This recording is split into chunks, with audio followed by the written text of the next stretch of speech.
and even further back, you know, when they were actually doing yoga classes in yoga studios way back then.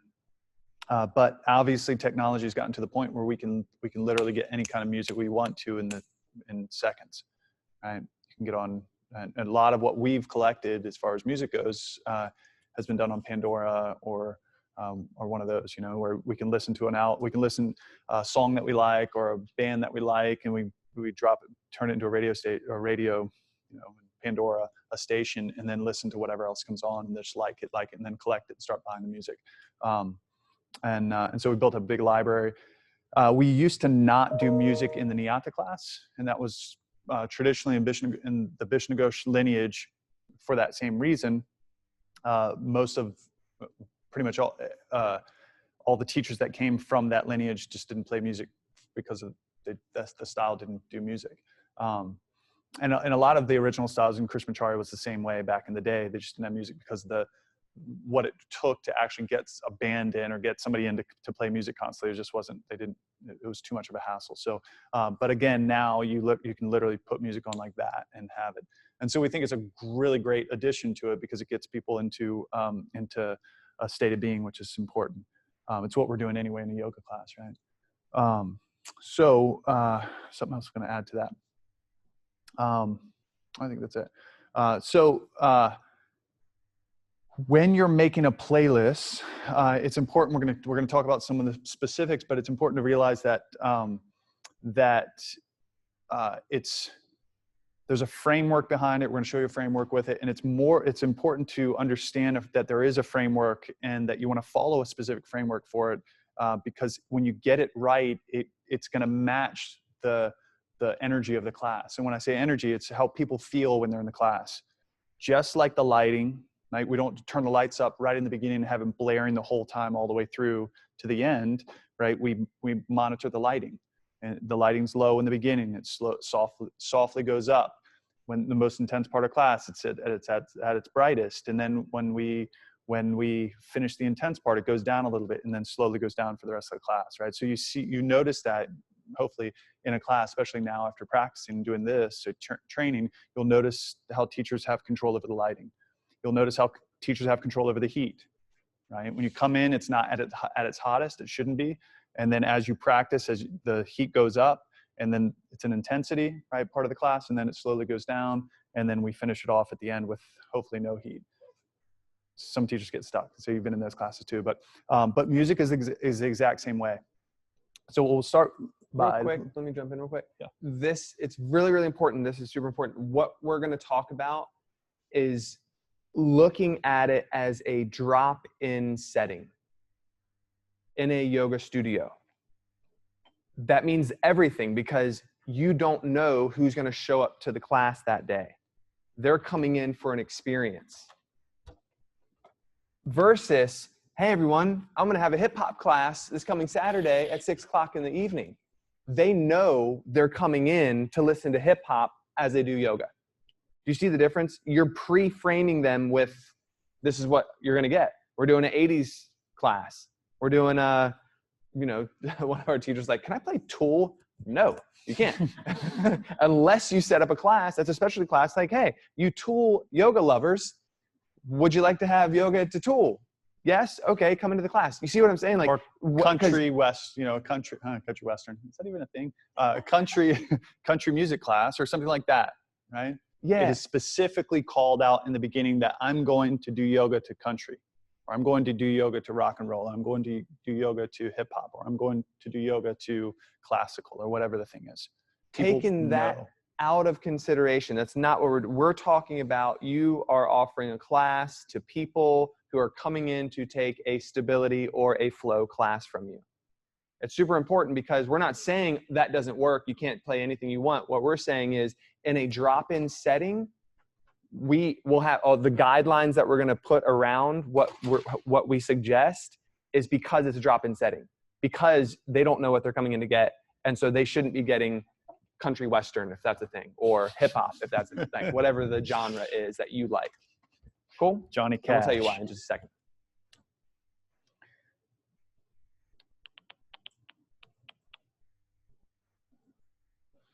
Okay.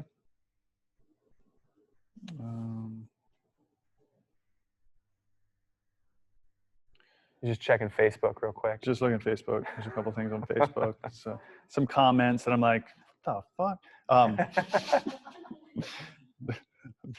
I'm actually just pulling up notes for this so I can keep this and that going at the same time. Technical wizard, is that what I was trying to say? Not a verbal wizard. All right, there's two D's in that. All right, so check it out. This is the, Chris, you're gonna flip to this first. So we show this. And I'll flip through, but I'm gonna try to keep this up most of the time. Are you doing flow or stability? Nyata or vinyasa? I got both up. Go vinyasa. I need a pointer. All right. Can you all see the graphs?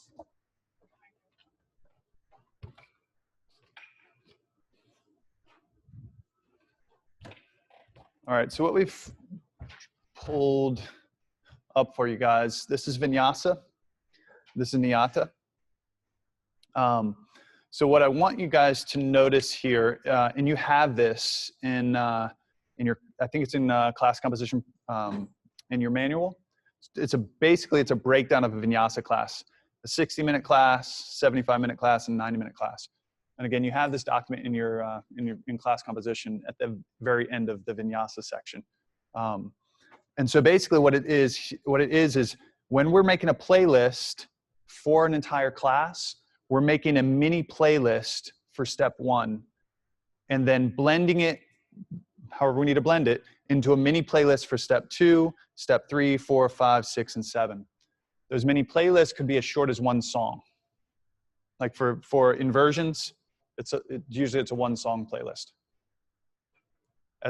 And as big as 3 or 4 or 5 songs, depending on the size of the step, right? But you'll notice step 1 is 20 minutes. So this first playlist is a 20-minute playlist if I'm building a 60-minute playlist, right? Does that make sense? 70, 20-minute playlist, 90 would be a 22-minute playlist, roughly, right? You can be a little bit over if you want to, but that means you're gonna have to DJ a little bit. Does it make sense? You guys following me? So the next for step 2, there's going to be a 12-minute playlist, not a 32-minute playlist, but a 12-minute playlist. At 12-minute, you add it to 20, and it becomes 32. You guys following?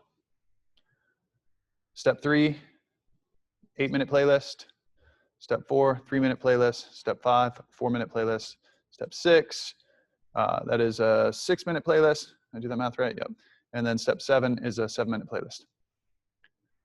It doesn't have to be spot on, right? It doesn't have to be exact. You can fudge a little bit, but you may have to go into it. And 2, when you're teaching, a lot of times it could be a 19 or 18-minute step 1. Just maybe you taught faster, or maybe it's a 22 or 23-minute step 1 because you taught slower for some reason, right?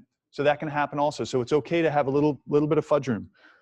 Like what'll happen is my last song for step 2 will be a good transition song. Excuse me, my last song for step 1 is a good transition song for step 2. Meaning it can play in either realm. So I have that kind of rollover. Does that make sense? So keep it roughly about this long, but you can have a couple minutes in between with shift over songs. And we'll give you examples of all this too. Cool? So you guys tracking on this? That pretty clear? Same thing with the 75-minute class. Same thing with the 90-minute class. Think about your playlist, your bigger playlist for your class as mini playlists, 7 small playlists, or 6 small playlists. So the same thing goes for the nyata. The nyata step 1 is going to be 18 minutes. Step 2 is 7 minutes, and so on and so forth, all the way through. So those are our steps, right? Step 1, 2, 3, 4, 5, 6, and that's the basic breakdown. That's the basic structure of how to put together a playlist. You have copies, and we're gonna, as we go through, we'll show you an example of it. But you guys have copies of a 60-minute vinyasa or flow playlist of ours, and then a 60-minute nyata stability playlist also. And then we'll show you exactly how to use that too. Because in the very beginning, and I'll actually jump into it right now. Mary, did you have a question? I think you're about to. Okay. Questions up to now? Gotcha.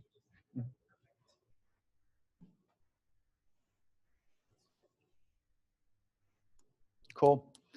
And so the next piece of this is, so okay, we understand. So you start to understand. Okay, I know how long my playlist needs to be, or how long my mini playlist needs to be. Now, what kind of music should I be choosing for that?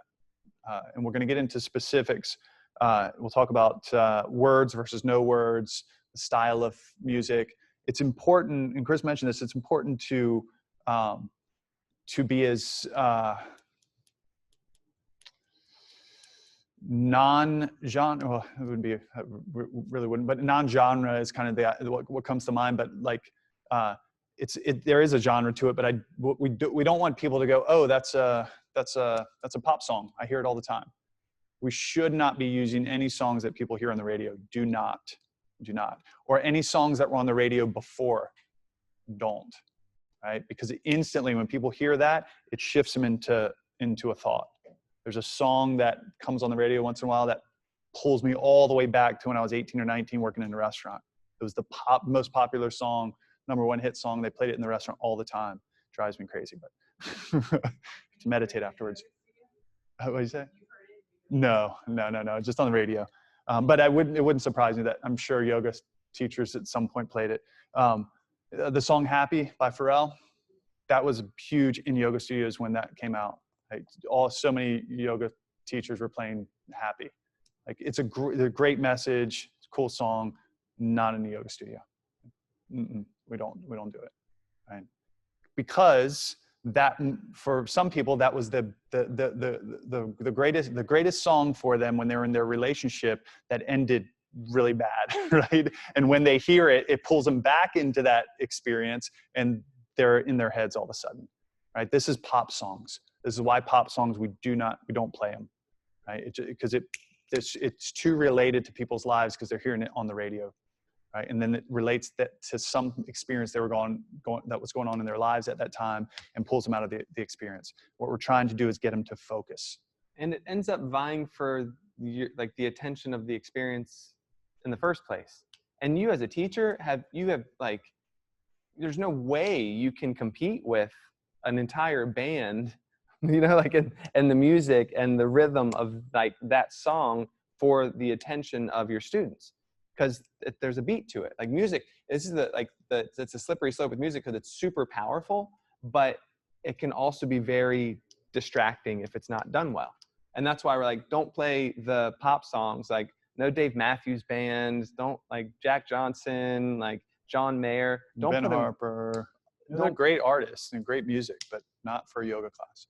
Because you'll start singing. There it is. Unless in the yoga class, right? Unless you say, "Hey, we're gonna play. I'm doing a Dave Matthews yoga class on such and such time."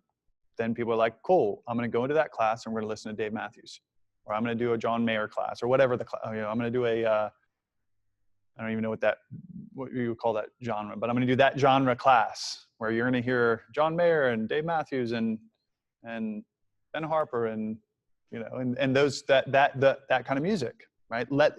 People need to know that that's what they're going to hear before they go. Otherwise, we're doing them a disservice. Cool. I never really thought about that, but now that you say that, I've been in classes in the studio. Yeah.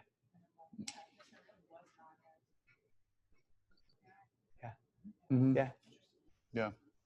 That band, that guy that you guys were playing at the end, I haven't been in classes, but I just love that artist. Oh yeah, Trevor Hall. Yeah, and I'm like, this guy sounds like somebody, and the whole time I'm like, who does he sound like? Yeah. Johnson. Yeah. Mm-hmm. Yeah, but you could I could see where the sound moved where you are. Mm-hmm. And like Chris said, it jockeys for my voice. Put Trevor Hall on, Chris, or somebody, just any artist, and then crank it just a little bit.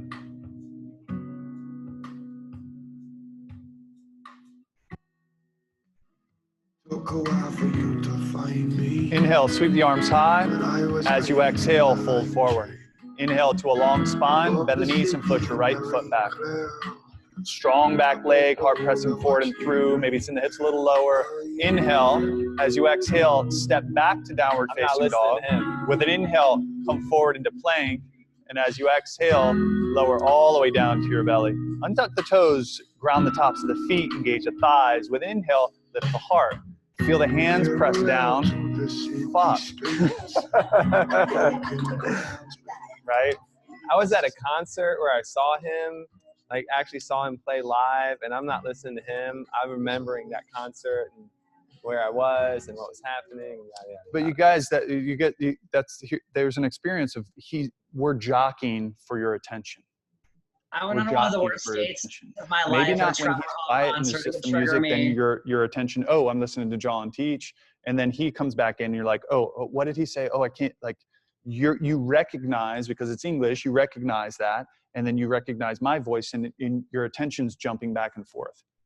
How do you feel about that acoustic version where there's no lyrics? So the question was, Zoomers, how do you feel about acoustic versions where it's just the instrumental, there's no words? And real quick, before we answer that, could you all hear the music in Zoom?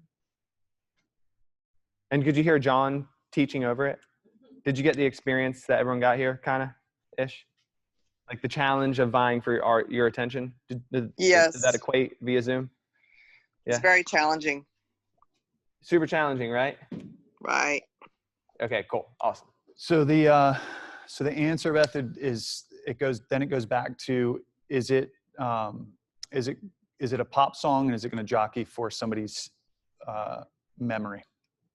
Are they going to come up with a memory that, like, even if it was an acoustic version of Trevor Hall, Chris's mind would then go to a concert that he was in watching Trevor Hall and that experience. And that's what we want to try to avoid. So pop songs, even acoustic pop songs, I just, for the most part, I pull them off the table. I don't, because our goal is to get people into an experience, right? And get people into steadiness of consciousness. And it's my job not let that happen. And if my music pulls them or my heat pulls them. So guys, it's the same thing. If I lose control of my heat, if it's too hot, where do your heads go? You guys are experienced practitioners. You have rockin' practices. Where does your head go if it's too hot? You're like, what the hell is going on? Is that teacher blind? They don't see that it's 110 degrees in here? What the hell is that? Can I make it through this pose? I think I might pass out. Am I going to pass out? No, I'm not going to pass out. I got this. We're going to the floor in just a couple poses. And okay, I'm going to take a forward fold now. Right? We are in our heads if it's too hot. Just like we're in our heads if the music is wrong. Just like we're in our heads if the lighting's off. Right? You come into a class and it's a candlelight, you know, all right, it's going to be dark. My balance is going to be all over the place. Right? Even you guys, skilled bodies, practices are rocking. It's dark. It's hard to balance. Now, what if you came into a normal class and it's just the lights are too low? Like, what the hell is going on? This isn't a candlelight class. Now it's super. And now we're in balancing. I can't even balance. I can't see. Right? So but it's the same thing. Just if I was doing a hip hop class, people know when they're coming in, they're going to hear hip hop. Candlelight, they know when they're coming in, it's going to be dark. Balancing is going to be challenging, right? So we let them have that experience of it, totally fine, if they know what they're getting. But if it's a normal class, we got to be on top of our heat, on top of our lights, and on top of our music. Does that make sense? Okay, cool. So when we're looking at this is, I was really trying to get both of these on one, but you guys can see this, right? So this is the energy of the music during the steps of the class, right? Right here, this little bump, this doesn't have to be there, but this is, the very first part of this is when we sit down and breathe, no music. This is why this starts just a little in. I'm gonna send you guys these charts too. It wasn't in the email. I'll get Peggy to send this to you guys. But this little bump is multi-joint repetitive movements. It's right before we ohm. And you see there's just a little bump here. There's nothing here because we're stopping. We're setting the intentions. We're introducing our theme. And then we're ohming. So that's what that is. All right, so that's a little bit of music to, and it could be a little higher, but you guys get my point. A little bit of music as we're doing multi-joint repetitive movements. That's our, right after we're done breathing, we come onto all fours, inhale heart forward, exhale spine high, you do your cat and cows, come into down dog, you walk it out, heels left, heels right, come forward and back, walk up, deep knee bend if you want to, shoulder opener and do all those things, come up, sweeping, star catchers, palms to heart center, the music stops. So it's soft music when we're doing all of that stuff, right? When we're sitting down and breathing, no music. As soon as we go all fours, there's music, right? You don't have to. For a long time, we didn't do any music in the whole warm up, and we didn't actually start music till after we owned. Totally fine if you want to do it that way, right? You can make it simple that way. For years and years, we never played music in stability classes and Nyata classes. Silent the whole time. Yeah. So, so this is where that starts. So we have the little gap, we ohm there, and then the music picks up. And you can see it progressively picks up and starts to build and build and build. And then, and obviously as we're, you know, these are step back salutations as the music's building. And then we finish off with our final step back sal. And then this is where we jump back, right? The music starts to build there. And then, and we'll give you examples of this as we get into it. The music builds all the way up, up, up, up until we hit right around our twisting triangles. So this is heavy beat, heavier beats. And then in 3, it drops a little bit because we don't want the same intensity of the music that we have in 2. Let me interrupt you. Hey, Zoomers, can you see my cursor as he's talking about it and going across the graph? Yeah, we can see it, Chris. Okay, cool. I just want to double check so I'm following along. Go ahead. So there's not as much intensity in 3 as there's in 2. Right? 3 are balancing poses. There's a steadiness of it. There's a little bit more intricacy in what we're teaching. There's not the warrior salutation intensity that you get in 2. We don't have that as much in 3, so you see it kind of level out a little bit. And then we finish 3, and we take a break, and then we hit inversions, and it's steadiness again. All right, so that's our little break there. Whether we drop the music for a moment, hey, let's have some water, okay, because there's explanation that's happening. Really, you could almost take this all the way down because we actually stop the music for a moment as we're saying, okay, we're about to go into inversions. If you want to move your mat against the wall, go for it. And so if you know what you're doing, do it. If you don't know what you're doing, this is what we're going to do, and teach out form balance, handstands, and all of that stuff. And then once we've taught it, we're like, okay, or once we've gotten everyone squared away, like, all right, if you know what you're doing, do it. If you don't, listen to me, and I'll start to teach through it, but then I'll turn the music on, keep it a little bit low as I'm teaching through it. And then once I'm done teaching through it, then it's back up to where it normally is. People are rock and rolling, doing their thing. Cool? Then we get into step. Yeah. When you're taking it down right there, are you stopping it? Are you pressing pause? Or are you just lowering it, letting the music continue to play there, and then raising it back up? Depends. Repeat the question. So the question was, for this, are we stopping the music, or are we just turning it down? That's gonna depend on your level of comfort. In the beginning, you'll just have your playlist roll. In your playlist, the playlist that we gave you, and we can give you more playlists if you like, match this exactly. Right, pretty much exactly. I mean, again, it can be a little wiggle room, but we'll show you what I mean. So literally, if you take the playlist we gave you and start it where you need to start it, we'll show you what I mean by that, and then just let it play through, you'll be fine. There may be moments where like, okay, let me talk for a minute. I'm going to turn this song down a little bit so I can teach. Or you may say, no, I got a special song for inversions. I'm going to drop the music all the way down, stop it, teach it out, let everyone move. Talk about what you need to do if you're brand new, and then hit play and then let them go. So either one, really. And then step 5, what are we doing here? Core work. So you see the intensity is almost to the same level as we're hitting in 2, right? So core work, that's core work music. We're dropping the beats here, right, until we're done with core work. Unless you're taking today's class. And then rewind to step 1 while you're doing your cat-cows. I was trying to Or help. Shavasana. I was trying to help Chris out.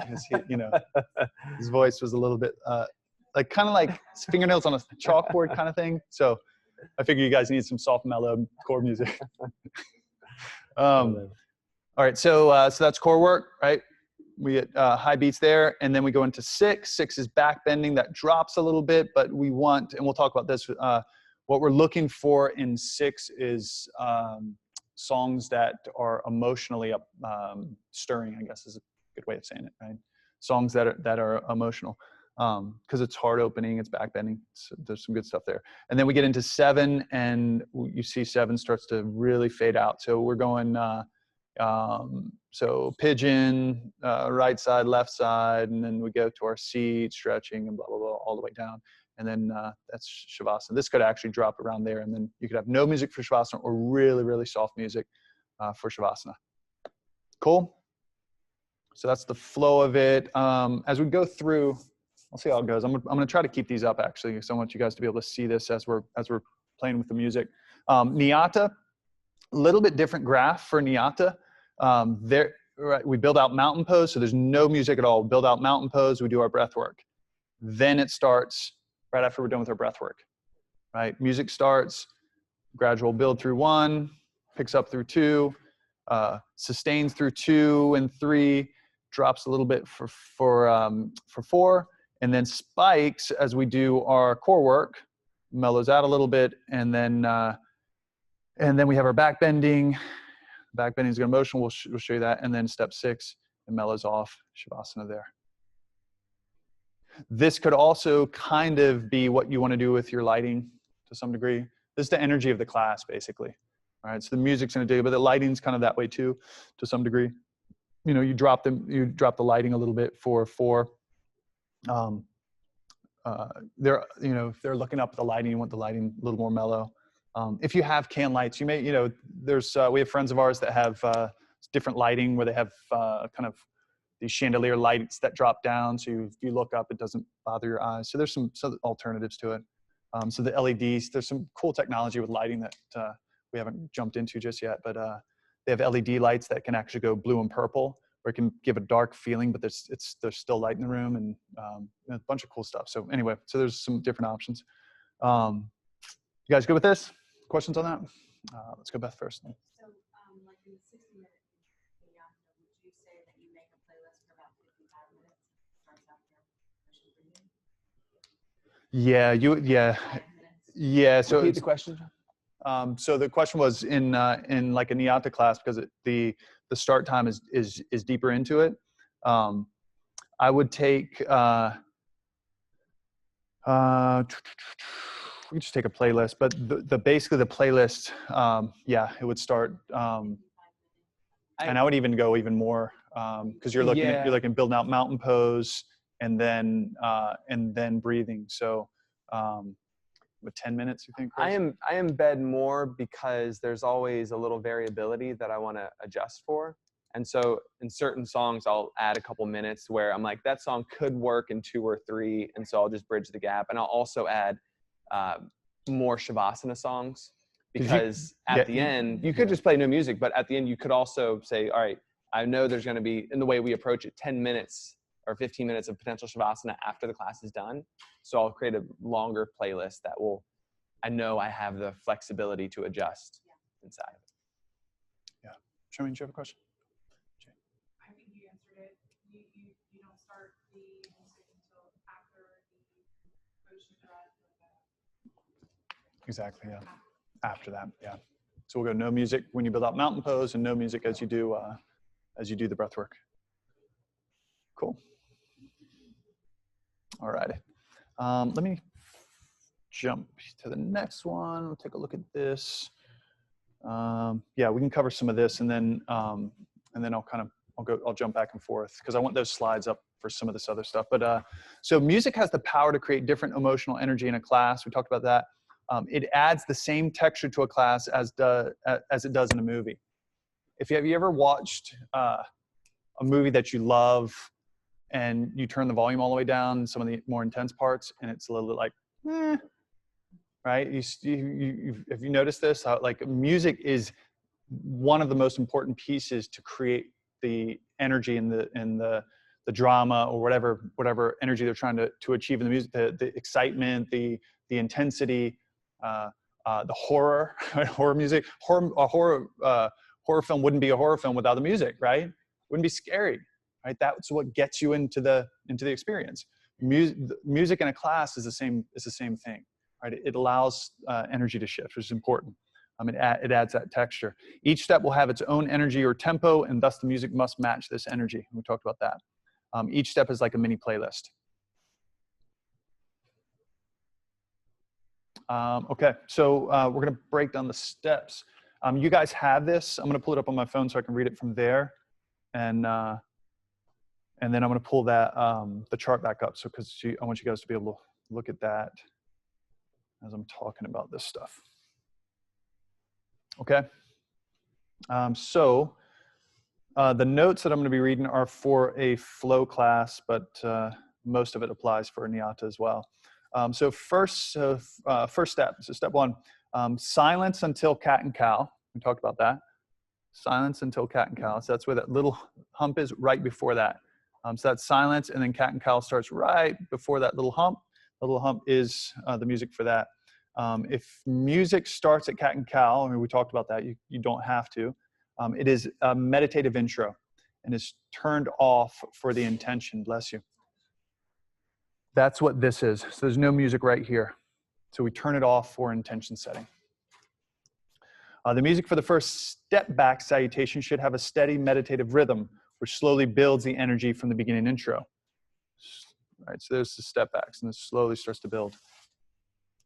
As we introduce multi-joint repetitive movements into the step back salutations and come to the end of the first step, the music slowly builds into a stronger beat, creating the tempo for the warrior salutation. So this is where we are right there. All right, so that's the build. The warrior salutation, we do our first jump back here, and then we get the music rocking. All right, and so then we're into second step. During this step is when you hit and hold the peak of your energizing high tempo portion of the playlist. This tempo will be held until we reach revolving triangle, and then we'll soften for the balancing poses of the third step. So this is where we are, right? So there's twisting triangle there, and then we start to mellow out for 3. I say mellow out, but it's still if you look at it relative to everything else, it's still high, but it's a more steady song than it would be here. Do you, as I'm going through this, Chris, do you want to start dropping examples? Start listening to it? We can. It's a little tricky when you're bouncing back and forth for me to keep it relevant to what they're doing. Okay, so we'll go through it and then we'll go back. Let's just keep going through it and then we'll go back. Okay. So we're in second step. During this step, so here, so did I read that already? To tempo balance? Yeah, I did actually. So second step. All right, so we're in third step.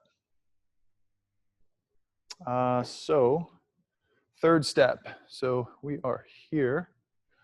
The music for this step should have a steady rhythm, but is softer than the second step. It should support the student's ability to balance, not too intense, not too soft. So if you think about what we're doing in step 2, which is standing postures, and obviously twisting, but it's a lot of the standing postures. And then the warrior salutations, which have chaturangas, up dogs, down dogs, step the right foot forward, spin the back heel down, warrior 1, exhale warrior 2, windmill the hands down, chaturanga, no, up. It's that kind of rhythm. We want heavy beats there, right? We want some and we'll give you examples of that. But then you take it into 3, and we're starting to work more balancing and a little bit more intricate sequencing there, right? Some different stuff. It's not, we don't have the rhythm of the warrior salutations. It's not that the chaturangas, up dogs, down dogs. It's not that. It's we're all of a sudden slowing it down and holding poses a little bit longer, right? Doing balancing poses. So we don't want that intense beat anymore. We want to drop it a little bit. We'll give you examples of that. Okay. John, do this. Keep rolling through what you're reading, and then when we go back, we'll have those up and play the music, so then you can point it out. So I can do the same thing for them. Okay. So 4th step, music should be, it's 4th step here. Music, so inversions, right? Music should be soft or use silence to clinic your inversions, what we talked about. This will also give you some time to ready your next song for core work.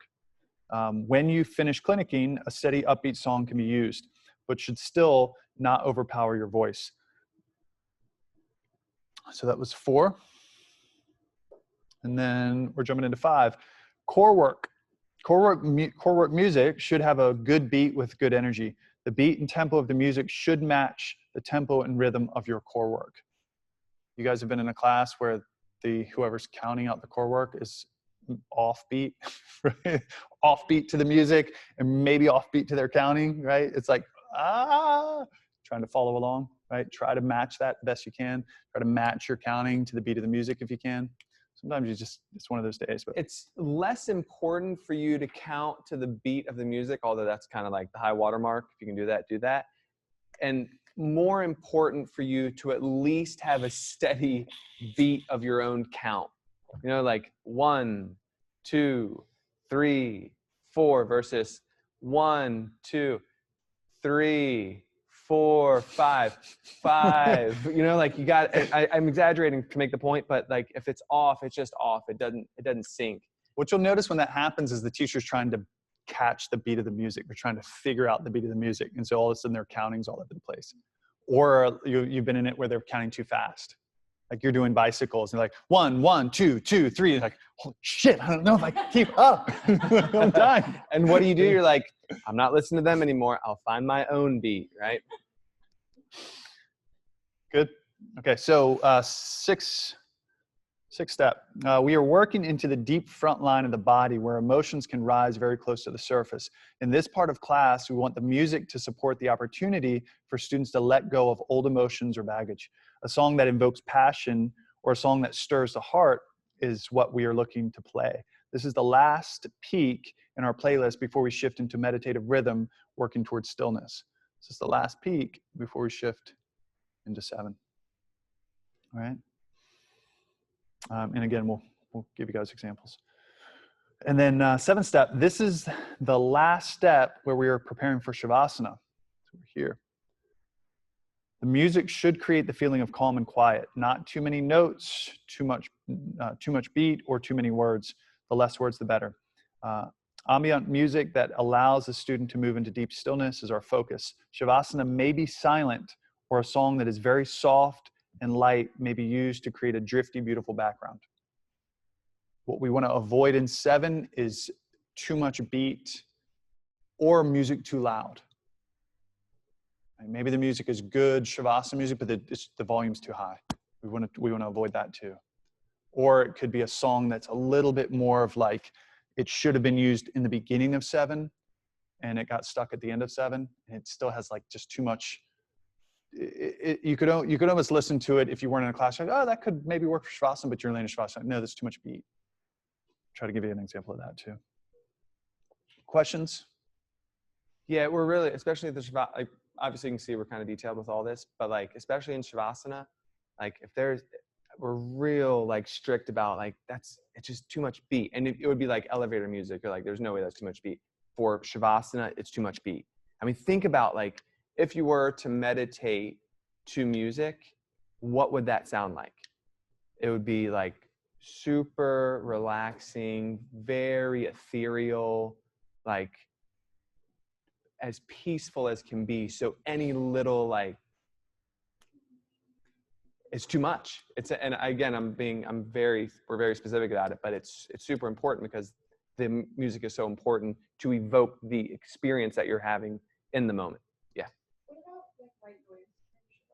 Yeah, totally. There's a company called HemiSync, and HemiSync is it's hemisphere synchronization, and what they have is all these like it's basically putting 2 different frequencies, and so the way it's designed is you have headphones and they put one frequency in one ear, a different frequency in the other, and your brain correlates it and actually syncs it up. Hemisphere, right, left synchronization. And they have a lot of like chakra style music, but it's very drony and white noisy, and it's really cool. Something like that. Yeah. There was one of our teachers played a rain, kind of white noise, but it was rain. Rain, I think, was on a tin roof, maybe. It was with thunder clouds too, if you're having this. Sounded like bacon frying. Like, was that bacon frying? Like, no, it was rain. Sorry, this is the last I'm time. hungry. It one literally guy, he sounded was like sizzling bacon on a. I mean, you could like, that's rain on a tin roof, or bacon frying. I'm not sure which. And so you can play that style, like, ambient noise or outside noise. One teacher played, it was like a rainstorm. So there was thunder and lightning. Well, there was a pilot in the class taking a class, and he was about to go fly. And so his sympathetic nervous system started firing up in Shavasana because he was like, is that real? Is it thunder? Am I going to fly? Am I not going to fly? So he like jumped up, ran out, and then realized, oh, that was just music. And that's the stuff you can't, what are you going to do? Like, you don't know. You don't have an intake like, okay, tell me, what's your profession? What are you doing in the next hour after class? Okay, I'll play this music. No, you just got to roll the dice. Like, sorry. Yeah. Yeah. All the moms would be up and going. Dads too. You ready to jump into it? Didn't we share the Spotify playlist as well? Don't we have that? Yeah. Do you guys have? Yeah. Okay, yeah. So you have these. So we have them digital here, but you can get them on Spotify if you're a Spotify user. Cool. So let me show you this real fast. This is the playlist that we sent you guys. What we do on all our playlists, I'm pretty sure the playlists on Spotify are the same way, but your first two songs are going to be that hump. The third song is the start of it. So I'm going to say that again. The first two songs in all the playlists that we do, first two songs are your hump songs, meaning we do our breathing, we come onto all fours, this song starts. We go all the way through Star Catchers, Bring Your Hands to Your Heart. That song may not end, you just turn it off. Most of the time, that's how it is. All right, this song may take you all the way through that whole experience, or it may jump to this song, and this song will definitely take you, it'll still be going when you get to this point. Bring your palms to heart center, close your eyes. John's talking about song 2 to 3, the first two songs. You guys catching that on Zoom? Okay, just double check. Mm-hmm. Volume it down, yeah. All the way down. All the way down. And that is, All the way down during the yeah, and that's a good point. Like, what we want to avoid when we do any DJing in our classes, never just stop a song. Here's an example. Always just volume it down. So this is a song. This is the second song because I do the same thing on my own playlist. And ground through the right foot, reach up high to the right fingertips. Ground to the left foot, reach high to the left fingertips. Ground equally to both feet, reach impossibly high, inhale. Bring the palms together, hands to heart center as you exhale. Do you feel that? No. Little jarring. Palms together, hands to prayer position as you exhale. We'll set our intentions, dedicating your class to someone you love, someone in need of love, gratitude, blah, blah, blah, blah. Just be real, like everything we do is deliberate, right? There's not one thing we do in that class that is just like, I just thought I'd throw it in. Like everything is deliberate. And so even the music is like, oh, I'm going to be super deliberate. Oh, now I'm not just stopping it. I'm fading it out, fading it in. We're a little anal retentive about this, as you can see, but that's the experience. Like it's Maya Angelou's quote. They'll forget what you said. They'll forget what you did. We'll never forget how you made them feel. Class is all about how you make them feel. And we're very specific about how we do that. Guys, it's the reason for the success of our studios. It's the reason why they've been around for 15 years. Like most businesses, yoga studios, and I would say even more so with yoga studios, they close after a year. Someone opens up a studio, they hustle their ass off. They don't have any system to anything. They teach whatever the teacher wants to teach, and they can't get anything to stick. People come and go, and they close down. If they make it through 1 year, then after year 3, then they're closed. They make it through year 3, then after year 5, they're closed. If they make it past that, then after year 10, they're closed. If you look at all small businesses, it's how it is. Yoga studios are probably more amplified because people get into open up a yoga studio and they're artists. We're artists, right? But we also decided we're going to be anal retentive about a lot of things. We're going to have systems to what we do. We're going to do it deliberately. And we're going to have very tight reins on exactly what we're offering, so that there's consistency, that people know what they're getting, so they consistently get a feeling after class, right? And then we also had to study business. You got to understand numbers. You got to understand business. You got to understand that side of it, especially if you want to keep your doors open. So what we're sharing with you is the secret sauce. Like, why are you guys still around after 15 years? Why are your studios successful? Why? And it's this stuff, right? It's this stuff. It's methodology. It's being anal retentive on how people teach at our studios. It's only hiring people that have trained with us in this form and fashion. It's saying, no, you've got to stick to the methodology. You can't throw random shit in your classes. You're not allowed to, unless you want to teach somewhere else, right? You have to stick to it because it works. Not just works in a business model, but works for students, right? People coming in, they're getting radical transformation. Radical transformation. Why? Because we're consistent. Because in the beginning, we tried some things, like, oh, that doesn't work, that doesn't work. We got to find a methodology that works and understand it and implement. And then it's in the process of implementing, and then working that system. And think about it. Why do you go back to the restaurants that you love? Because you know that what you love is going to be provided for you. What happens is consistency. Hands down, that is the number one. If you ask, what is the one thing why we're still here? Is consistency. Because then students can expect to receive and experience something, and guess what? They come in, they get it. And this is vastly contrasting most yoga studios, where every teacher has the freedom to teach whatever they want, however they want, play whatever music they want. So that one teacher resonates with one student. What happens when that teacher has to sub the class? Does that student show up? No. What happens if that teacher leaves and moves out of the area? Does that student show up? No. They may find another teacher within the studio, but most likely not. This is why we do what we do. And this is why we're so strict about this stuff, because it really does mean something. Not because we think we're the best and all that self-grandizing bullshit. It's because we know what has worked for students from the feedback we've gotten and from the experiences we've gotten over years. And we're just like, okay, we'll just commit to that. Consistency with methodology, consistency with music, consistency with lighting, consistency with heat. It's vital, guys. It's vital. I'm asking this question today because I feel like I'll forget another day. Yeah. But just out of curiosity, you've had somebody do this yoga training and they move somewhere else, works for a different studio. Have they ever gotten feedback from that yoga studio saying, hey, you need to vary it up or anything like that? You know? No. And the reason why is that 9 out of 10 yoga studios, the owner, as long as you can teach, once you're teaching, they're not checking. So they're not saying you got to vary it up, because they're like, you're teaching and now I don't just teach whatever you want to teach.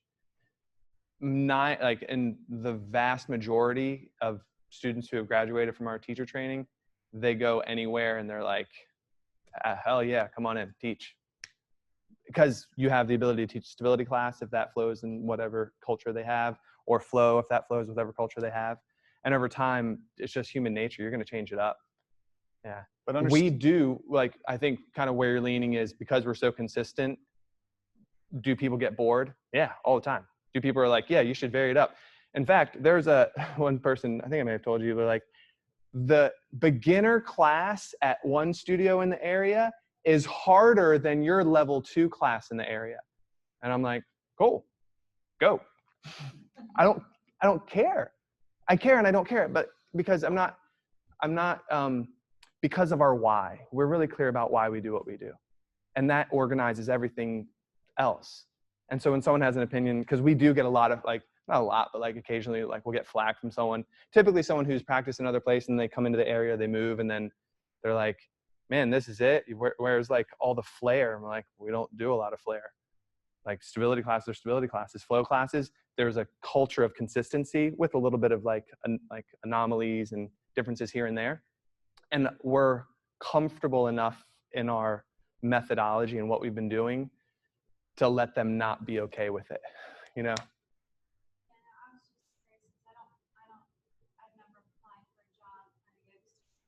Yeah.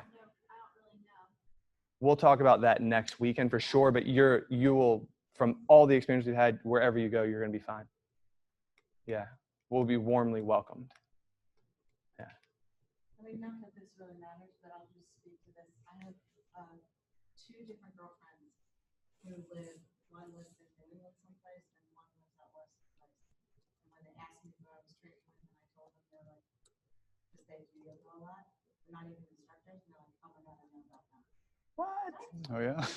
Because a friend of theirs teaches us and knows that. Wow. John doesn't need that anymore. He doesn't need any more. I am not going to be able to fit through that door. What Beth said, while we're joking, Beth said, Thank you, when Beth. That's nice to hear.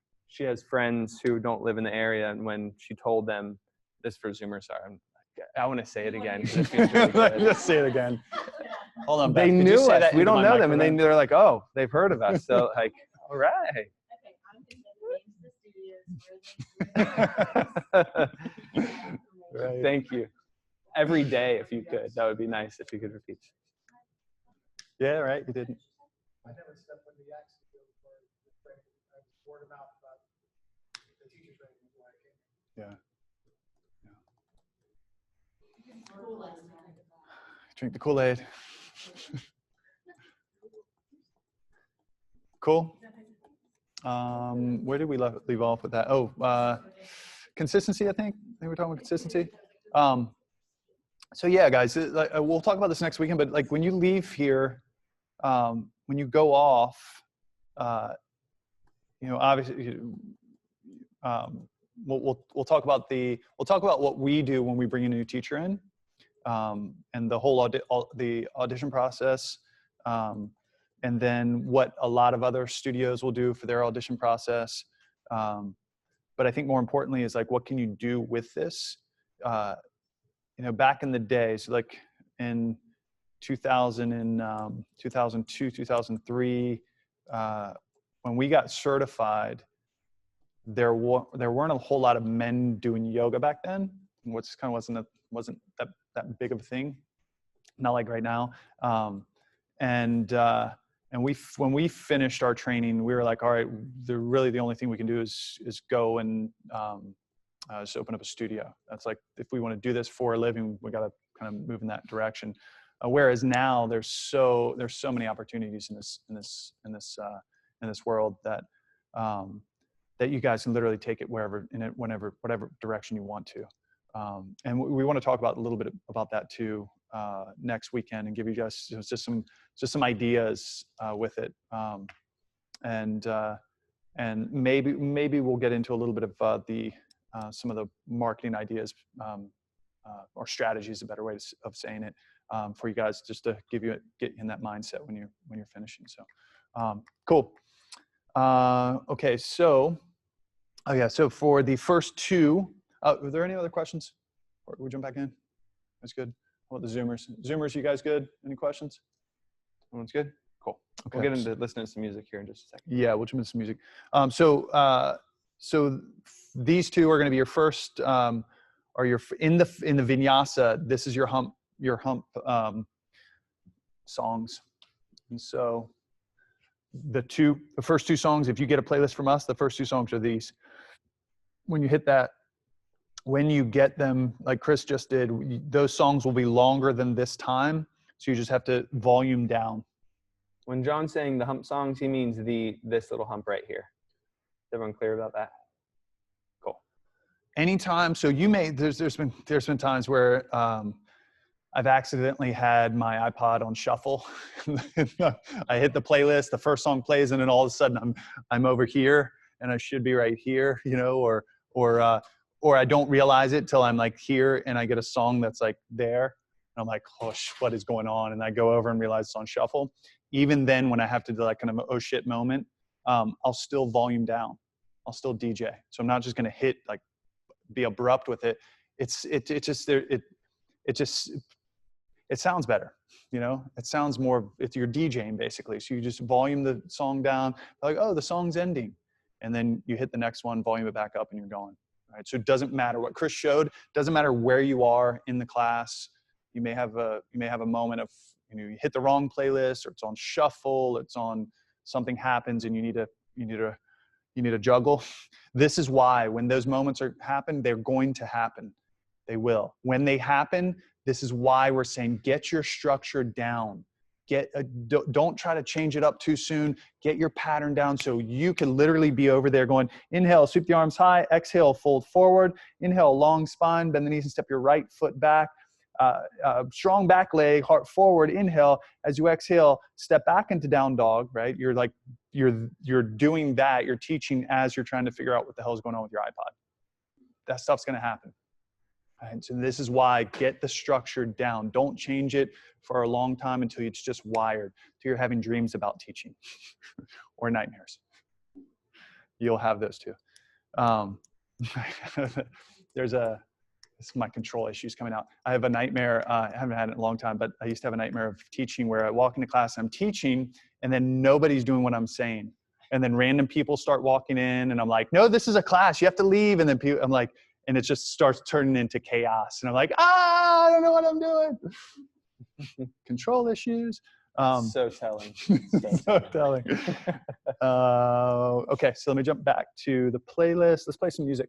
I'm going to keep this up and we will play.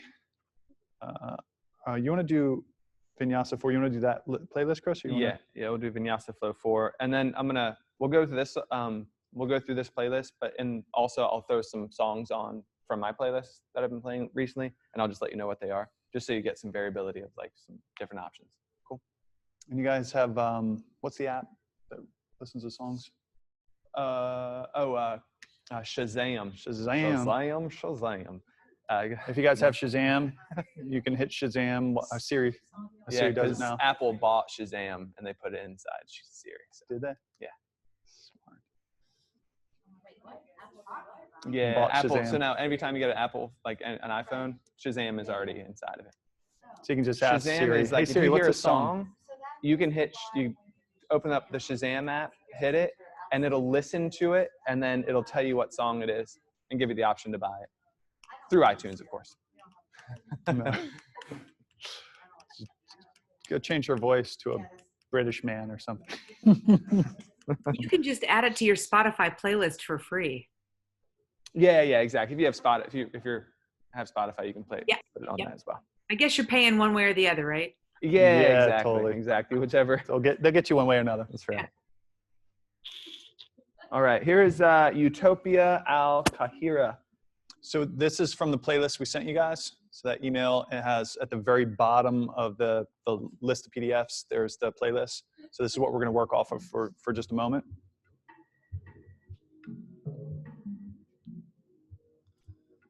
This is so we're in cat and cow right now. We just finished breathing.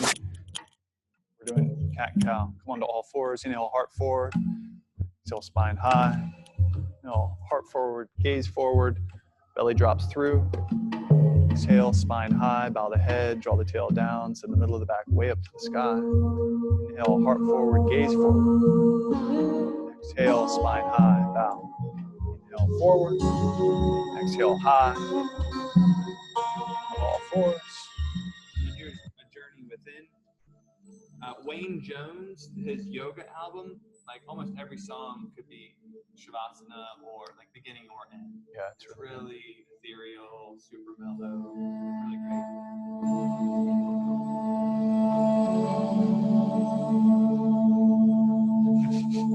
Song album. We're with you. We know where you're talking. We know where you're going. Let's fast forward a little bit. So this song, A Journey Within, this Wayne Jones song, is 11 minutes and 53 seconds. And so obviously it's going to be way longer than this. So it's going to be one of those you volume down when everyone sets their attention. Right. Let's do that. And then we finish oming. You jump into the next one, Chris? Yeah, let's go right. And so we om. Relax your arms by your sides. Gently open your eyes. Spin the palms open. Inhale, sweep the arms high. As you exhale, fold forward.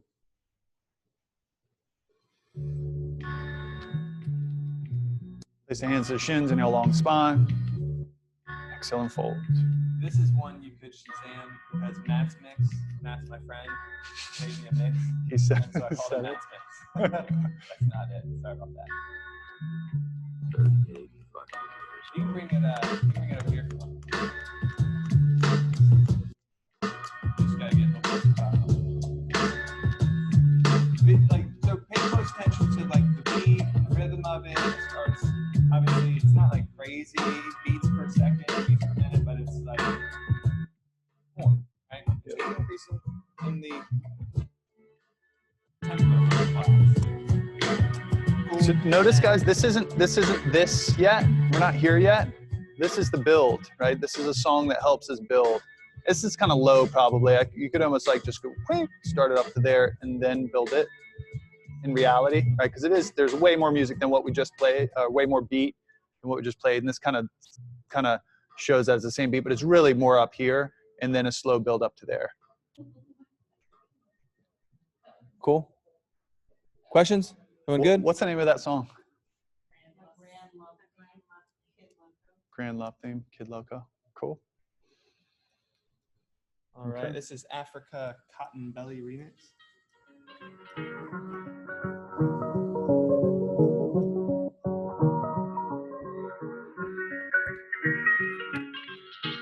This is probably still one this would be kind of a transition song. So we're kind of moving to the end of one and into two.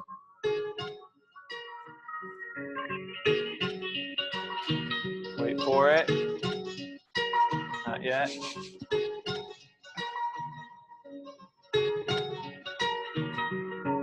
Here it is.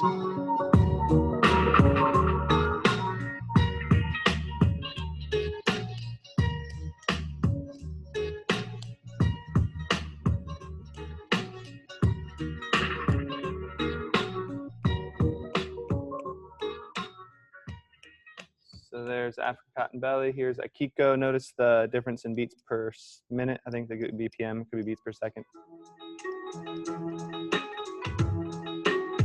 It's a little faster. You guys feel that?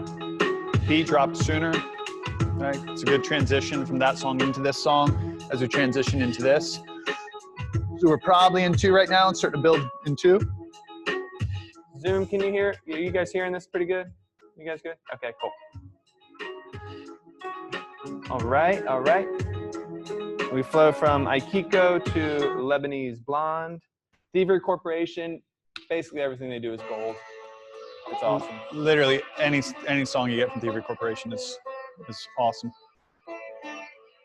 Every single album they come out with is like, it's beautiful. They came to the Norva a couple years ago when you could actually gather together. And there, back in the old days, it was so good. Especially this song.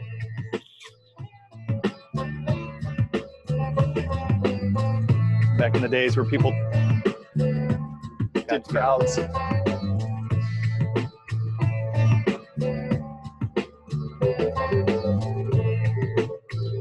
So we are into, used to be Warrior, our Warrior passes. A lot of beat. What you'll notice in this one too is there's going to be a woman who's singing in a second. Maybe I passed it. No, she's coming up. Too high to wonder why. Now, but you hear like the music, her voice is not in the foreground, it's in the background of it, right? The beat and everything else is in front of it, and her voice is almost like an instrument that's playing along. You guys feel that? That's why, like, when we're saying no words, like, we would just violated that. But we didn't because... Turn down just a little bit. Yeah, sorry. But we didn't because... Would someone please turn the music down? Because Chris is making a really, really good point here, right? There's obviously words in that, but it's the words. You'll notice, you start listening to different songs, you'll notice that sometimes the voice is in the background. It's like a supporting instrument, right? So most of the time, what we hear in pop songs, the voice is in the forefront. That's the lead, and all the instruments are supporting it. So what that song was an example of is the beats were in the forefront. That was up front, and the voice was a supportive experience in the back. The other thing that I want to mention to that point is that if the voice is in a different language, game on, right? You can use a voice in a different language, because unless that person in the room speaks that language, understands it fluently, it won't flip the mind, right? They won't go back and forth. Then it's just music, right? They don't know what it means. It's just music. It just becomes an instrument, right? And then your voice is going to be at the forefront. And that's what we want to continually make sure that happens in our classes, is our voice is in the forefront. Our voice is top priority, and everything else is just supportive. Music, lighting, heat, everything else. Does that make sense? Cool. So that was Lebanese Blonde. Yeah, and so check this out. Just as a, oops, wrong one. Voice straight right in front. Little guitar in the background. The beat's gonna drop in a second. I love this song, but I wouldn't play this in a class, because he's now competing with my voice in the class. Like I said, it's an awesome song, but time and place. Cool. All right, let's go to the next one. This is Seasons Change. At this point, I think we're transitioning into 3. I think so. Right? Yeah.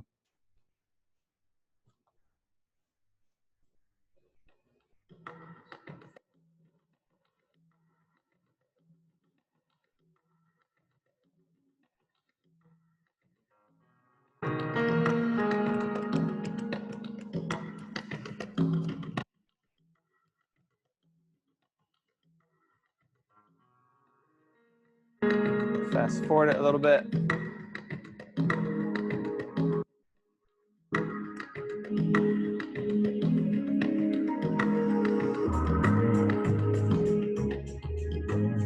So real quick, that was 1:30 before we got to like the beat. It's something you want to be considerate of, because that was a kind of a slow kind of preamble to the beat dropping. But so if I put that in 2, like and I want like the intensity to be there, the cool thing about iTunes is you can chop that song, you can cut off the beginning or the end of it to make it what you want. In Spotify, because it's not actually yours, you don't have that capability. But my point is, the song may be right, but if there's too long of an intro before you get to the beat, but there's a good beat, it may or may not work. That's one of the things that you won't know, like if it does or doesn't definitively, until you try it. And then you'll know right in class, like, oh yeah, that song doesn't work, I got to change it. You'll spend hours adjusting playlists. Yeah. But if that song is right here, then it works. Is that intro could be kind of this, right? Be right in here, where it's kind of dropping, setting up, and so it works. Cool. So that's Seasons Change. We'll keep moving forward. Home base, super similar. Tempo is dropped, but it's still. It does have there's a long intro to this song too. It takes a little bit to get into the beat. Once the beat drops, it's a good song. You could do that. Yeah, totally, absolutely. Yeah. Absolutely. So that was a minute before this hit. But you see, it's not like crazy intense, but it's still got a good beat. Think about like lizard lunge. Think about half splits. Maybe full splits. You're not flowing, you're in a pose, and so you still want like energy to be there, but it's not going to be like super You're setting up for eagle, you're in eagle. There's not like a rhythm, you're slowing it down, right? So the class slows a little bit, and you're holding poses longer. Cool. All right, John, you want to take it? So let's go to the next one. Yeah, let's go to the next one. So is Nomad, I'm wondering if Nomad is the inversion song for this. It could be. One of the things like with the playlist, because we're pulling playlists that we have at Hot House that his wife has created for years and years and years. We probably have like 50 or 60, if not more, playlists for stability and flow that teachers can choose from. What's challenging about having studio playlists is that it's hard to embed core songs because, especially for flow classes, because teachers start changing it up. And so we have them because we want teachers in the beginning to not have to worry about their music and to be able to play music right off the get-go.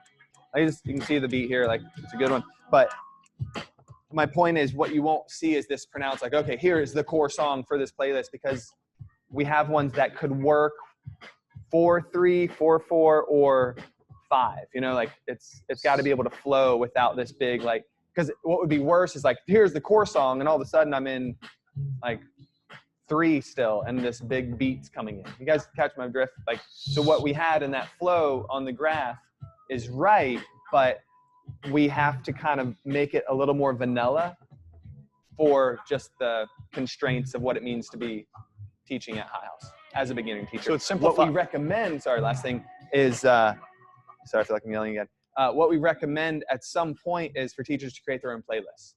Now they understand it, they get a feel for the tempo, they get a feel for the beat, and then they can be like, oh, this is my core song, because they know when their core is going to happen, and they can fade out and fade back in. So this simplifies, this playlist will simplify it, and most of our playlists will simplify it for teachers coming in. They literally only have to, if it's a flow class, they only have to get this part right, where they start it at the right time, they volume it down, they switch it to the next song. After Ohm, they play that song, and they literally can just let the playlist roll. And then it's just volume up, volume down as they need to, depending on what they're saying, where they are. And then when they get to the very end, they could just volume it down so it's soft, or volume it all the way down so there's no music in Shavasana if they want to. So it makes it real simple for any teachers coming in to be able to teach with us, to not have this huge music DJing experience, and just, okay, this is a simple. Yeah, just make it simple in the beginning until they get comfortable enough to build their own playlist, and then they can even then they don't have to do a whole lot of DJing if they build it out according to this, right? Because most of it's all set, but there's going to be a little bit of adjusting, right? They want to play a specific song for core work, or a specific song for inversions, or and then just working that side is basically it, or over here too. Yeah. Cool. Questions? That's good. Is this helpful? Is this helpful for you guys? Okay. Right. Take the next one. Yeah, we get the next one. And I think when the point behind, like, it gets vanilla, you'll start experiencing that more now, because the variability of, we just don't know. I bet that last song could have probably a core work. I bet this is a 6. Yeah, I think this is. It's a 6, or it's the core work song John played today. Either one. It, kind of goes, you can land in both camps.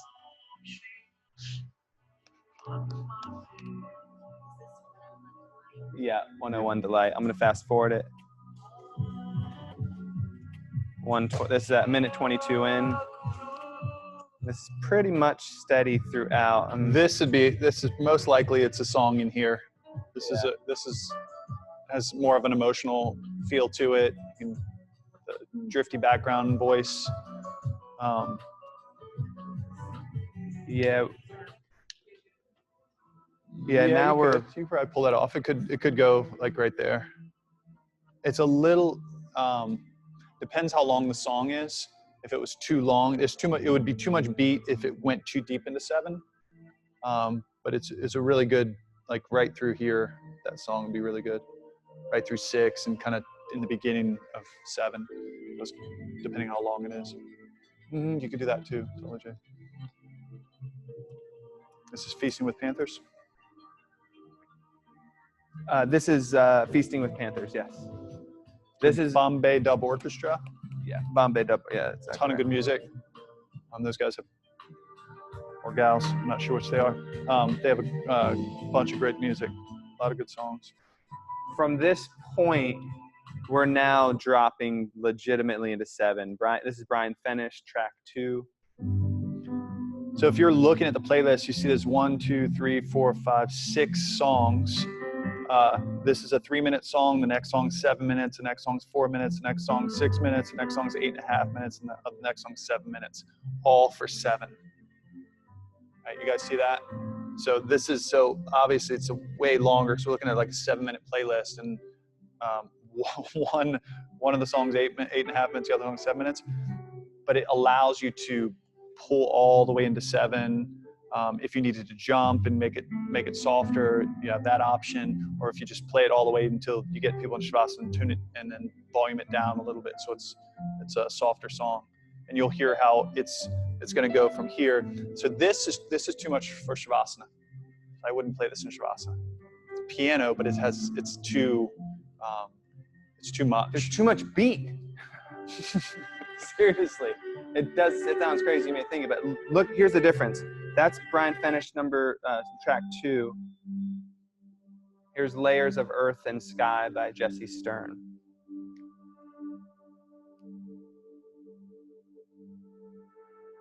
See the difference? It's like you're floating. And the volume's up too loud. Like it would be a little bit too loud right now too.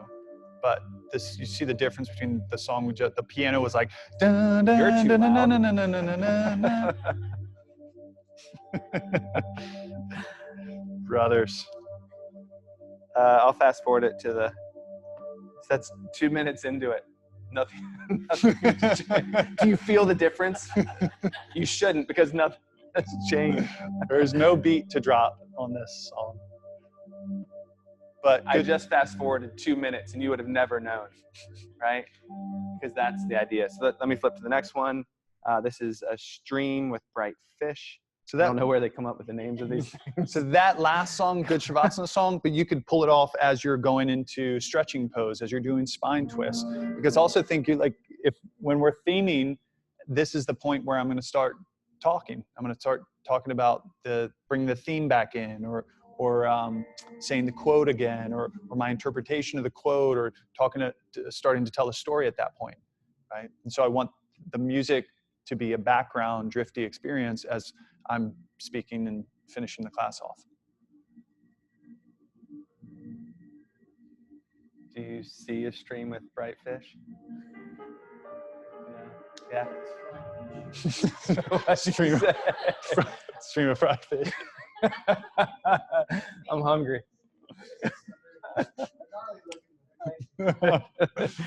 So this is 4th chakra. It's funny, this one, if I'm being really anal retentive, once you get into it, I wouldn't put this in Shavasana. I would put this as a beginning song with cat and cow.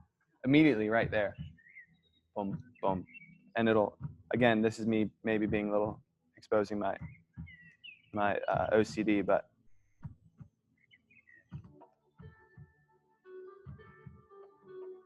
just because of that bump, bump, ba-da-dum, bump, bump, ba-da-dum, bump, bump. But it could work.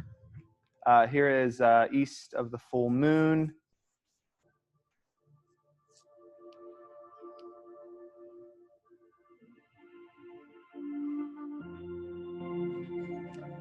And then last one, you get the point. We don't have to kill the. This is Teach Me to Whisper.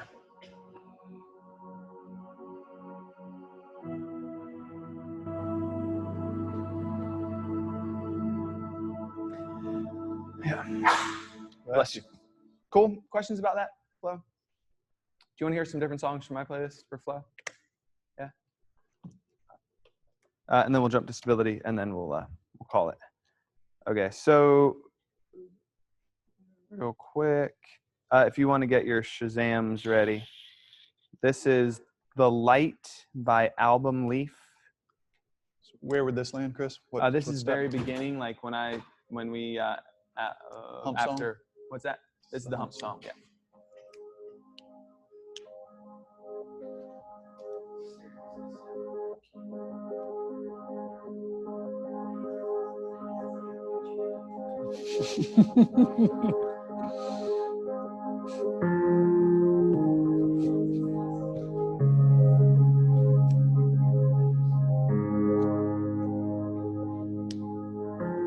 I'll fast forward a little bit into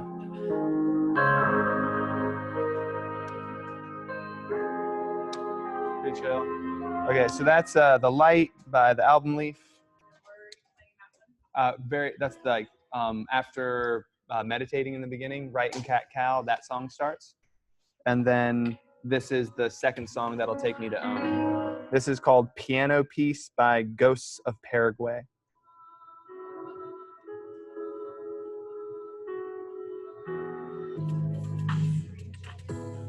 What's that?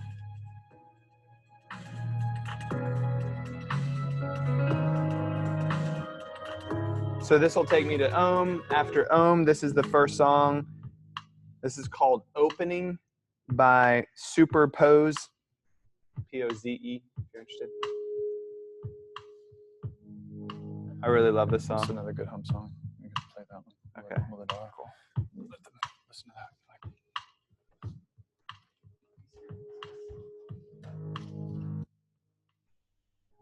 Yeah, this is like right from after Ohm. Inhale, arms overhead. Exhale, forward fold. Inhale, long spine.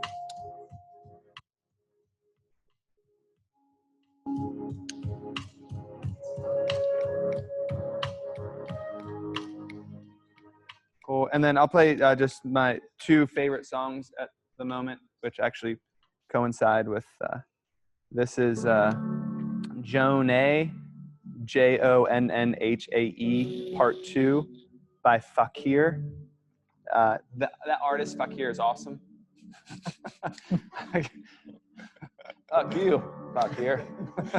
Sorry. For real. Fakear. He's got a lot of good stuff. Yeah, he has a lot of good stuff.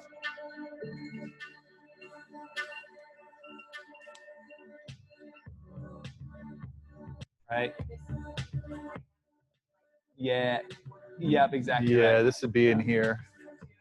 Yeah, step 2. This is like right. This ends up happening like right at the end of step 1 and the beginning of step 2.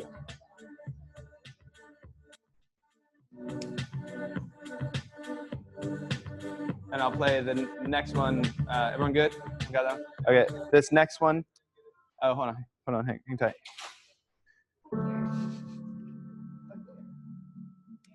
Yeah, I'll get into it. Tipping you guys.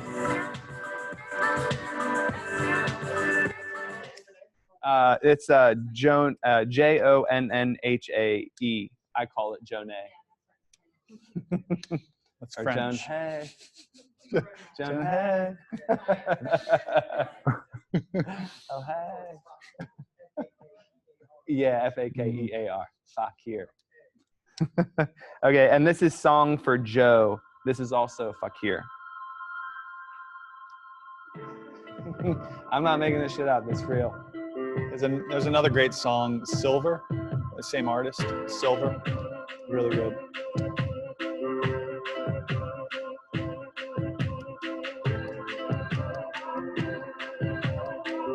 Here it comes.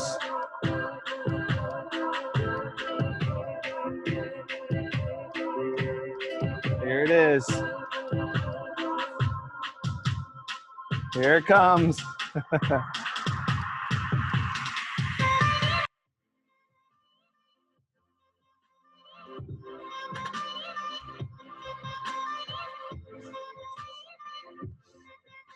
Oh, sorry.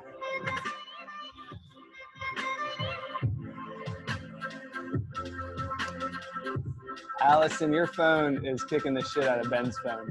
Ben, I think Ben's. All right.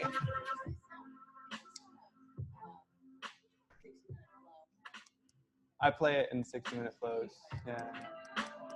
Cool. Those are my two favorite songs right now that I play in those songs. They're pretty awesome. John, you want to hear? You can just play that first. It was just another cool first song, hump song. Oh, the Muladhara? Muladhara, yeah. Okay. And then Kung Fu Cowboys, another good one. This is the hum song, so right after meditation when we're in cat cow. Yeah, so this would be this. Muladhara.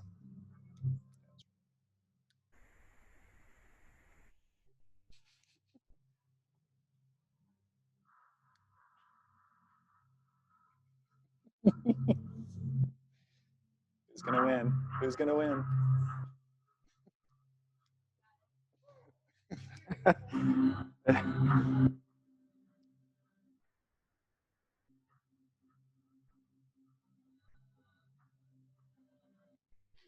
So I think it was yesterday, the day before. I was like, "Hey Siri, message my wife," and because I was driving, I was like, "What would you like to say?"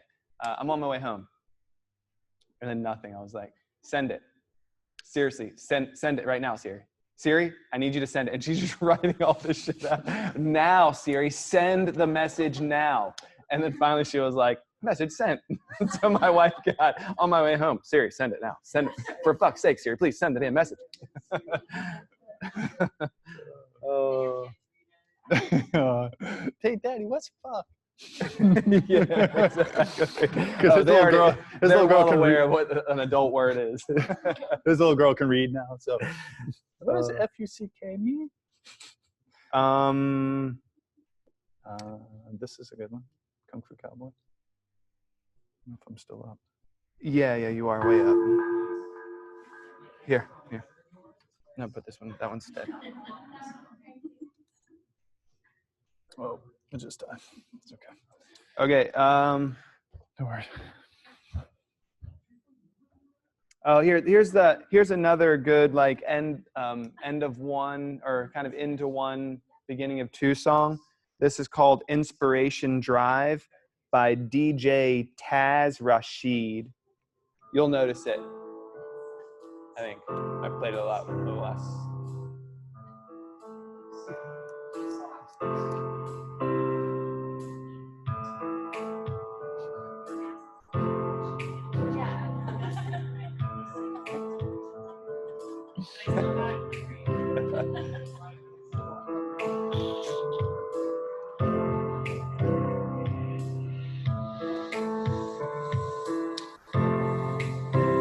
Breathe.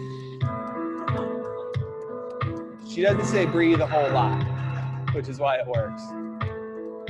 But you can see how there's like, I love songs that have a lot of things going on that all sync. Like she have her like the breathiness in the back, but there's the piano going on, and then it all just adds. Yeah, exactly. This could be, you could play this as the third or the fourth song, honestly. Let me go a little bit deeper into it. Changed a little bit. It feels like there's like you're beginning something, you know, like, and there's a quest happening. When you get, that's why when I listen to, like when I'm watching movies, I'm like, oh, I'm really acutely aware of the music that's happening and what part and what they're like leading me to. And that's what I try to create in classes with music. That's why we're kind of doing this whole thing, is to give that experience of like this journey that's happening and you're beginning it. Yeah. Chris, play these three songs for me. Yeah. City of Peace, Rakim, and then Beyond Raging Waves. Okay. So here's You can play Elements too. Just play those 4 straight songs, just samples of them. Okay. So here's this from one of my playlists. First song, so this first song, guys, is going to be right here. It's going to be kind of a build song. It's actually a transition song. This is called the City of Peace by Govinda. Anything from Govinda is really great too. Govinda. Excuse me. I don't know if we have any. Oh, hold on. Oh, let me see. I'll tell you right now. You have no. Nope. Govinda, Govinda. The song "City of Peace." Turn it up a little bit, Chris. Yeah, this would be the transition. 1 and 2.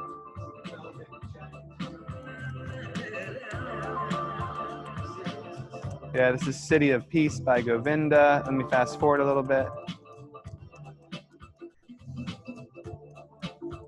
Same thing.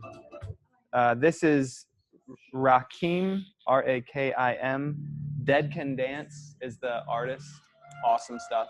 Yeah. Dead Can Dance. Dead Can Dance. They're an older album, Dead Can Dance. The song is called Rakim. R-A-K-I-M. Rakim. So this song has voice in the forefront, but it's a different language, so it works really good.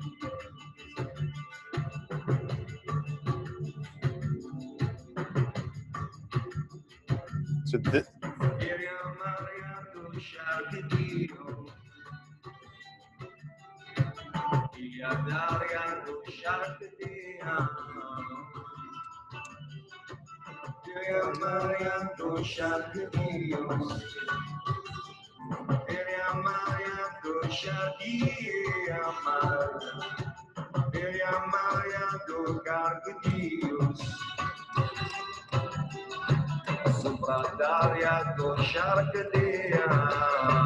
let me jump next one, Chris. Next one's going to be Lindsay Sterling. Lindsay Sterling has awesome, like most of her music's great. We saw her play live, not at this marketing conference. That's how cool the marketing conference is. They had Lindsay Sterling come in and play. She's rocking. And she plays the violin and dances and like it's crazy. There's a cool story I'll tell you that she told because they did an interview after the fact. I'll tell you in a second.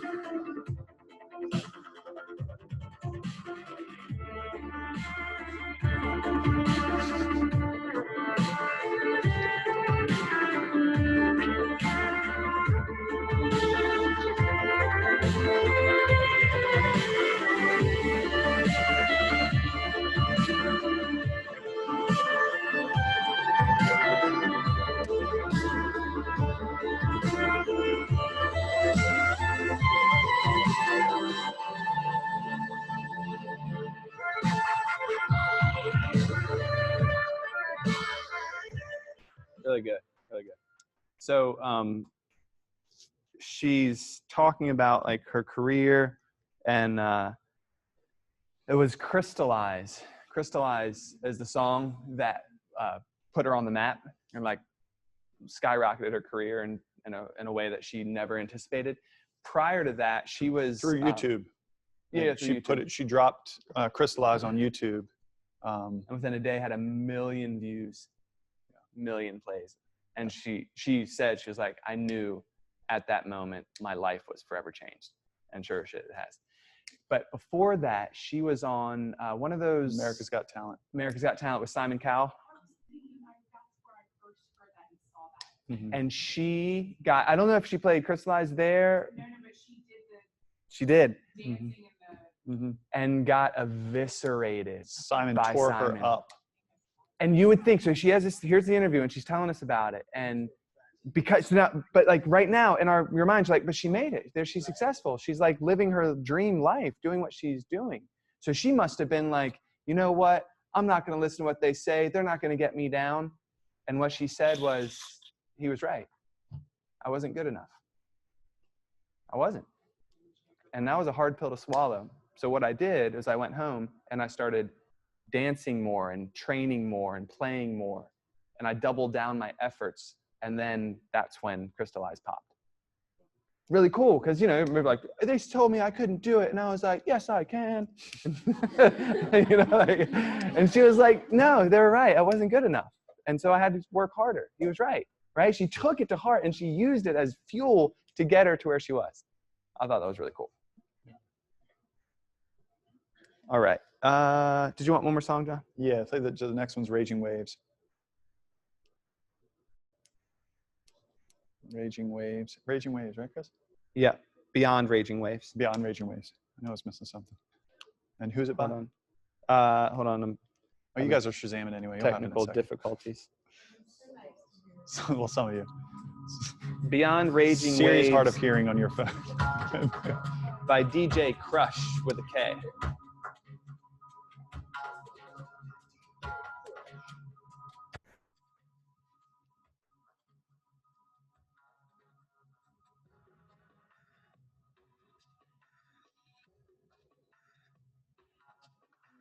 All right. Beat drop. This song has a lot of texture, a lot of stuff going on. It's cool. Beyond Raging. Oh, this would be here. Right at the peak. Fast forward a little bit.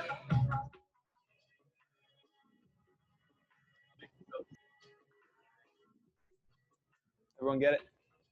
Good. Hanging out in the dark room.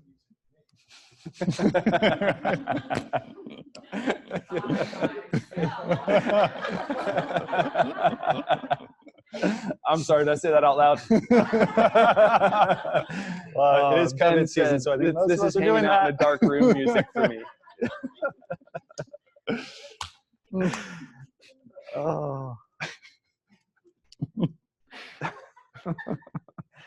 I'm going to play this song. You know how they say, like, it's the, you play someone's heartstrings, violins, violas, as far as like emotional, evoking music, really powerful. This is one of my allowable, like, you may reference this song at some point. You may have seen the movie where this song is played, and I don't care.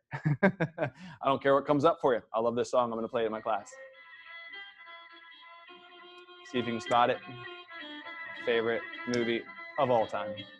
One of the best movies of all time. Last of the Mohicans. Braveheart, right there with Last Mohicans. So good. Best movie of all time. Daniel Day-Lewis. A little bit of a man crush on him. A little bit. He's such a good actor. Oh my God. It's so good. So like, I knew this song was a good song, and I was like, I think it could work in a yoga class.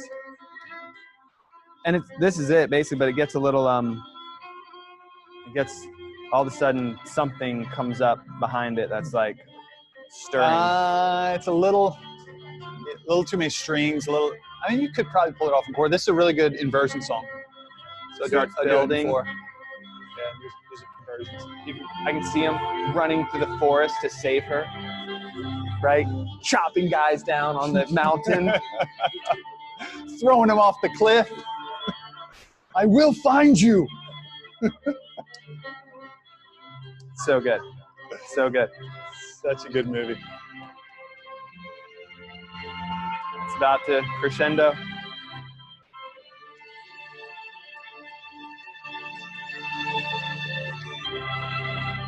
And then it starts going down.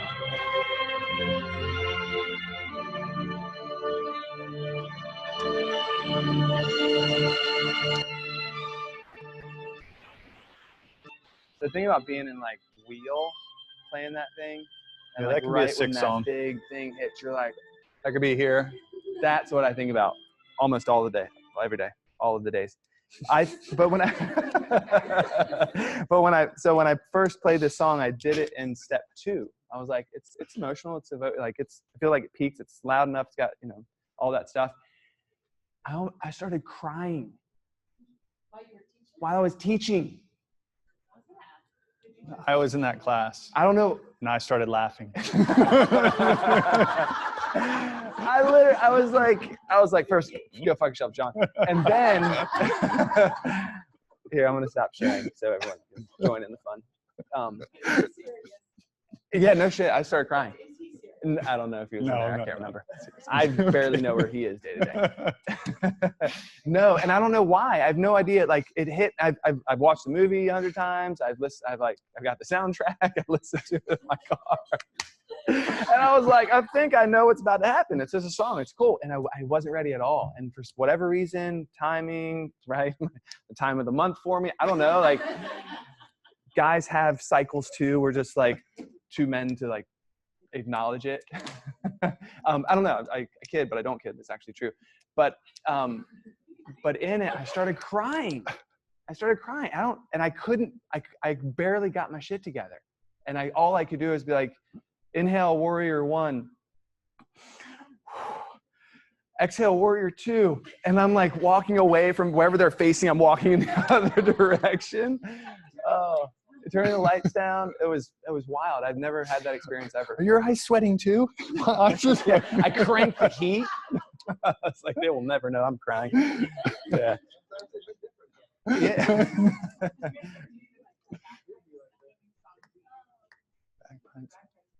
There may be something on Braveheart soundtrack.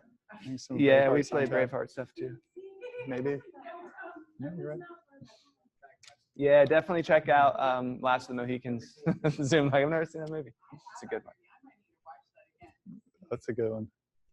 Yeah. That's it. Yeah, it's so good. Where are we going, John? I'm down a I think rabbit hole that's I it. can't get out of. Try to pull you out of that pit.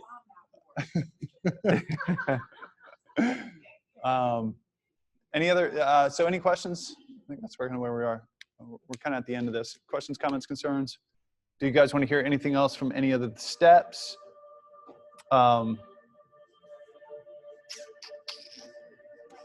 Nyata, maybe? This is a really choir in the back.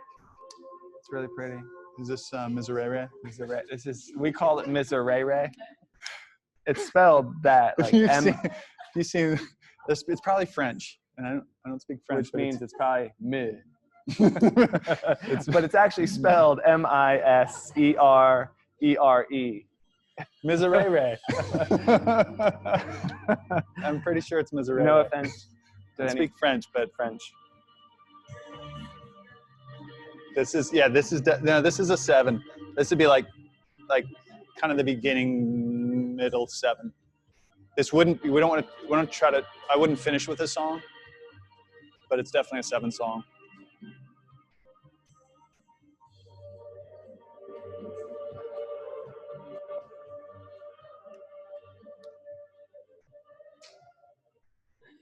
We'll finish with a Shavasana song real quick, just to kind of drive that point home. If you listen close to that song, the chorus says Miserere. Miserere. Say it again. I know, Elizabeth, I was offending you when I said that. How do you pronounce it? Yes. Say it one more time. Miserere. Miserere. Knew it. You gotta shrink up your Samsonite. scowl when you say it, though. You got to scowl when you say it. Scowl. Love it. Any Dumb and Dumber fans? Yeah, Samsonite. Do one last song, and then we'll close it off. It's way off.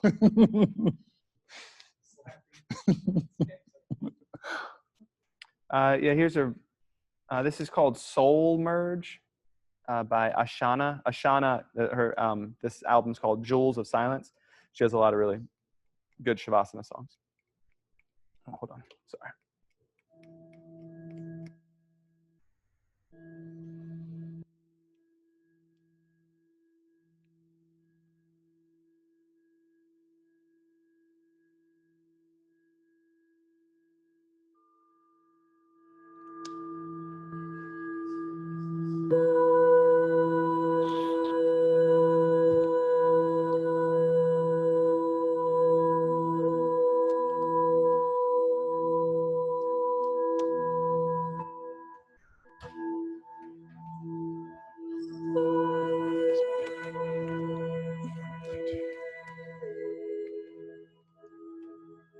Really pretty, right? Yeah.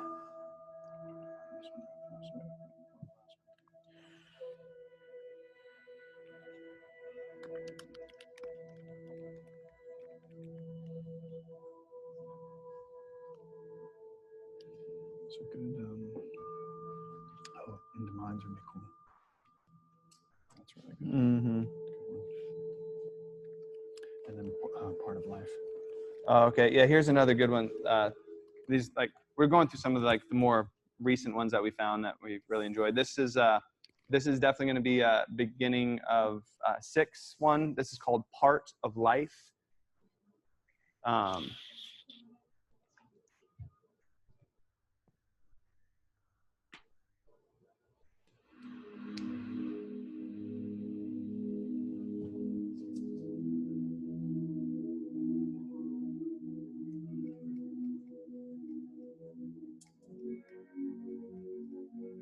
This is a good step 6 song.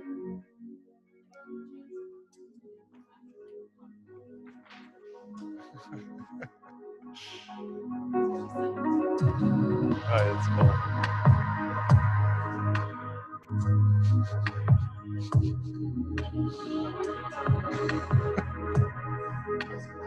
So what's cool is that you can hear this song great in 6. It could work in a lot of songs that will work in 6, so towards the beginning of it, will also work in 1 towards the beginning of it as well. I could see this as like the hump song where you're like just starting out. Let's go a little forward. Yeah, That's the flow for the whole song. Yeah, but it has an emotional piece to it, so it could be a really good 6 song. And back bends to this song. You into minds if you wanted to. Yeah, absolutely. Yeah. Here will definitely be the last song, unless you have any other questions. This is Into Minds by Chrome Star. You guys have heard us play this a bunch. This is a great number 2.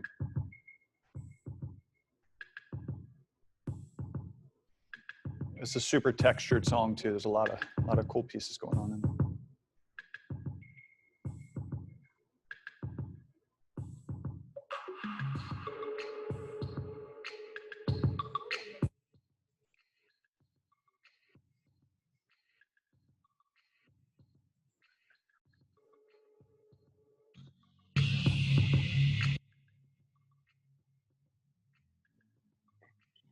And that's the full texture of it all, I think. No. Add the clapping.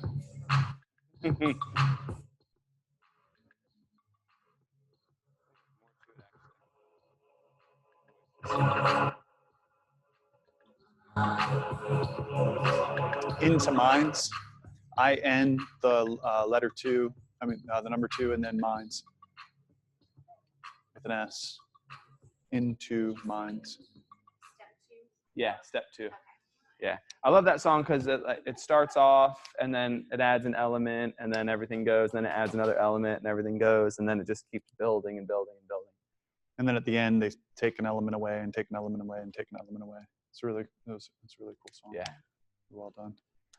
Any song specific or step specific songs you want to hear about? Or we were heavy, just real fast, we were heavy with vinyasa, showing that because there's a lot of movement in vinyasa, a lot of shifting.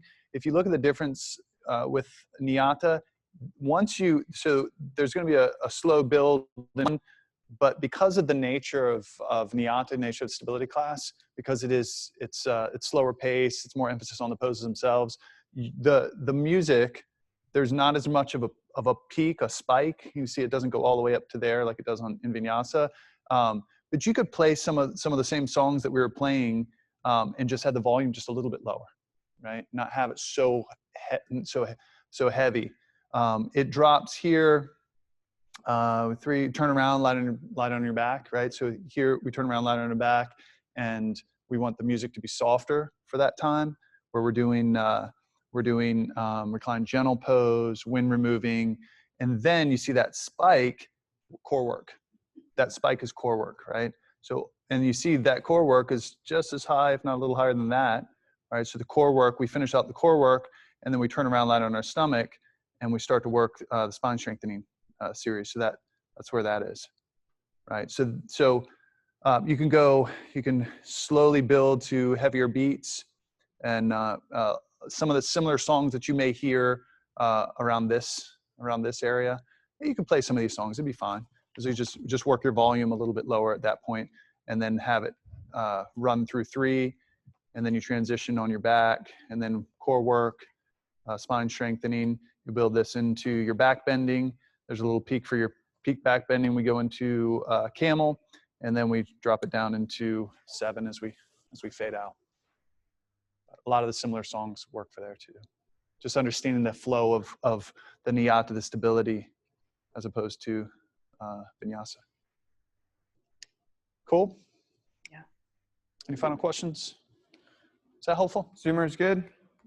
Yeah. Cool. All right, sweet. Let's take a couple minute break. Chris, I'm gonna adjust some things, break down a little bit, and we're gonna do a time check. Do you guys want this? You want me to send you these pictures? Okay, I'll send that to you. Yeah. He's talking about the pictures of the graphs. We'll send those to you. Yeah, that'd be great. Okay, cool. Awesome.